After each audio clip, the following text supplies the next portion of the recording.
আসসালামু আলাইকুম। ভাজা পোড়া তো আমরা কম বেশি সবাই খাই, আর এই ভাজা পোড়াকে আরও বেশি স্বাদে অতুলনীয় করার জন্য সসটা হচ্ছে আমাদের সবার একটা প্রিয় জিনিস। ভাজা পোড়ার সাথে সসটা হলে খেতে কিন্তু খুব ভালোই লাগে। তো আজকে আমি তৈরি করব কাঁচামরিচের সস।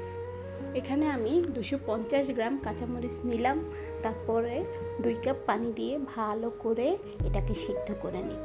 সিদ্ধ হয়ে গেলে হালকা একটু পানি থাকা অবস্থায় নামিয়ে এটাকে ভালো করে ব্লেন্ডারে দিয়ে একদম মিহি করে ব্লেন্ড করে নিব।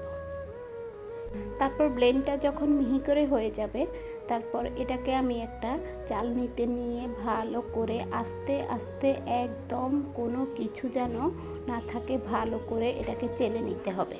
এমনভাবে চেলে নেবেন যেন একটু কোনো কিছু না থাকে, বাস। তারপর এগুলি কিন্তু আমি আবার কাজে লাগাবো, আমার ছাদের টবের গাছে দিব।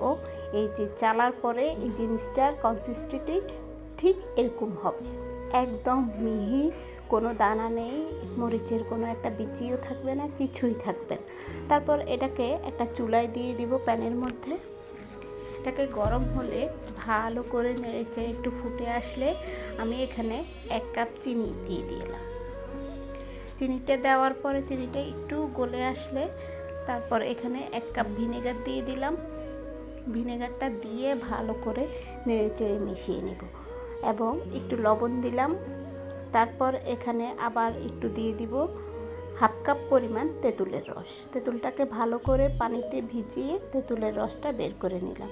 তারপর নেড়েচেড়ে ভালো করে এটাকে মিশিয়ে নিব এবং ভালো করে ফুটে আসলে এটার কনসিস্টেন্সিটা ঠিক এমন হবে। তখনই আপনি বুঝবেন যে আপনার সসটা রেডি। এবার এটাকে চেক করে নেওয়ার পালা। চেক করে দেখব হচ্ছে কি না।